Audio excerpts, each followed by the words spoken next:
İnsanlık tarihinin en ikonik yapısı olan Büyük Giza Piramidi yaklaşık 5000 yıldır gökyüzüne doğru yükseliyor. Modern tarih kitapları bize bu devasa yapının hikayesini oldukça basit ve doğrusal bir dille anlatır. Mısır'ın 4. hanedanlık firavunu Hufu, bu yapıyı kendi ebedi istirahatgahı, yani bir mezar olarak inşa ettirmiştir.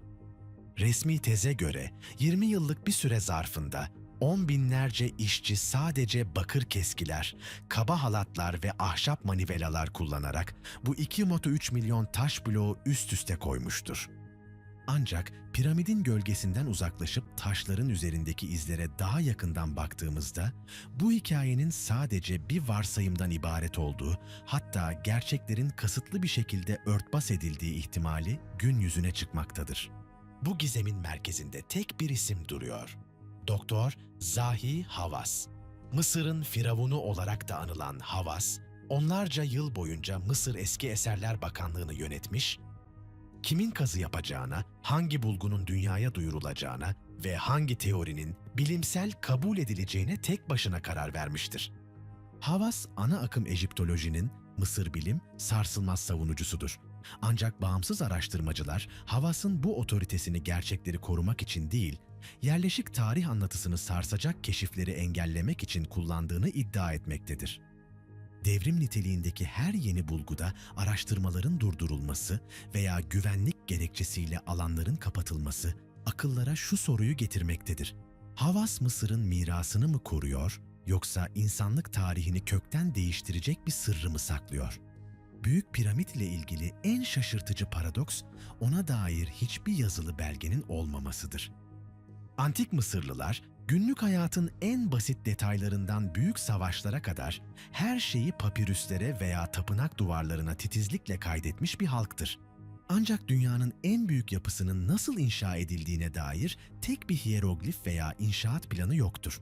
Arkeologların piramidi Hufu'ya atfetmek için kullandıkları tek kanıt, 19. yüzyılda piramidin derinliklerindeki bir boşlukta bulunan ve alelacele yazılmış gibi görünen bir işçi grubunun ismidir.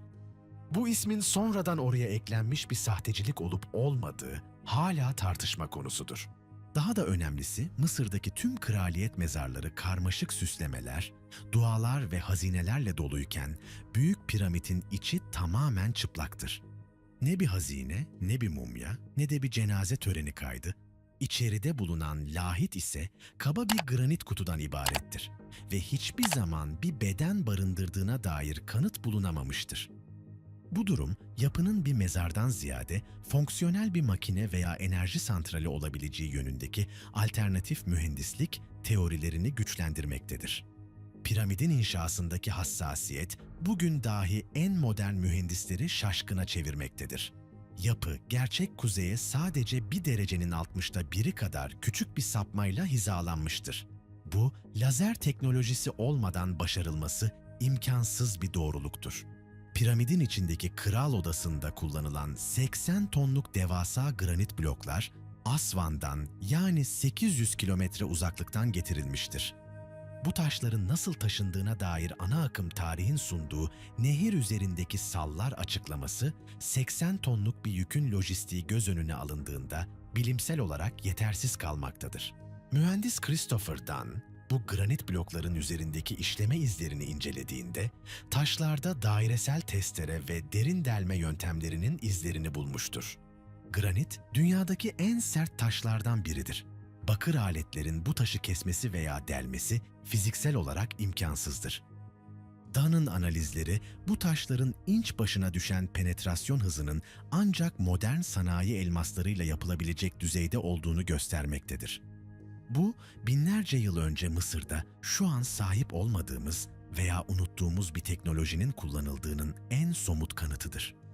Piramitlerin hemen yanında duran Büyük Sphinx, tarihin yeniden yazılması gerektiğine dair başka bir kanıt sunar.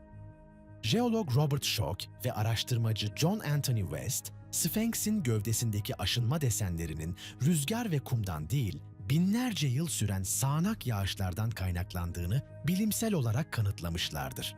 Ancak bir sorun vardır. Mısır'ın bu bölgesi son 5000 yıldır tamamen kuraktır. Sphinx'in gövdesindeki bu su erozyonunun oluşabilmesi için bölgenin bol yağış aldığı son dönem olan Mö-10.000 yıllarına geri gitmek gerekir.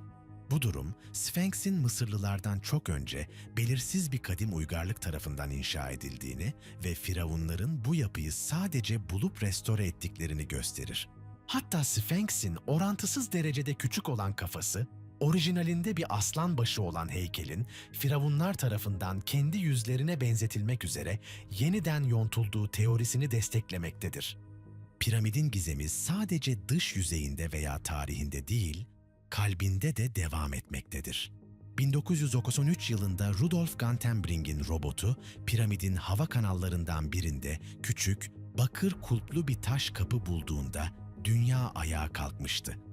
Ancak keşfin hemen ardından çalışmalar durduruldu ve Gantenbrink alandan uzaklaştırıldı. Yıllar sonra National Geographic desteğiyle yapılan delme işleminde kapının arkasında bir boşluk ve ikinci bir kapı daha olduğu görüldü. O günden beri bu alanın arkasına geçilmesine izin verilmedi. 2017 yılında ise Scan Pyramids projesi, kozmik ışın muon tomografisi kullanarak piramidi taradı ve büyük galerinin üzerinde en az 30 metre uzunluğunda devasa bir boşluk keşfetti. Bu, modern arkeoloji tarihinin en büyük keşiflerinden biriydi. Ancak bu keşfin üzerinden yıllar geçmesine rağmen, bu odaya bir kamera gönderilmesi veya içeride ne olduğunun araştırılması yönündeki talepler sürekli reddedilmektedir. Neden bu kadar büyük bir keşfin üzerine gidilmiyor? İçeride neyin bulunmasından korkuluyor? Robert Bauwall'ın ortaya attığı Orion korelasyon teorisi, piramitlerin sadece birer yapı değil, gökyüzünün yere yansıması olduğunu savunur. Giza'daki 3 büyük piramit, Orion kuşağındaki 3 yıldızla birebir aynı düzendedir. Ancak bu hizalanma Mö 2500 yılındaki gökyüzüne değil, Mö 10500 yılındaki yıldız haritasına kusursuzca uymaktadır. Bu tarih, Platon'un kayıp kıta Atlantis'in battığını söylediği ve dünyadaki son büyük buzul çağının sona erdiği tarihtir. Graham Hancock ve diğer araştırmacılar bu dönemde var olan ve küresel bir felaketle, muhtemelen genç Dryas etkisiyle yok olan çok gelişmiş bir ana medeniyetin varlığını öne sürmektedir. Bu medeniyetten hayatta kalanlar, kadim bilgileri korumak ve gelecek nesillere aktarmak amacıyla piramitler ve Göbekli Tepe gibi devasa taş anıtları inşa etmiş olabilirler. Mısır medeniyetinin başlangıç aşaması olmadan aniden en yüksek teknoloji ve sanatla ortaya çıkması, bu bilgilerin miras alındığı tezini güçlendirmektedir.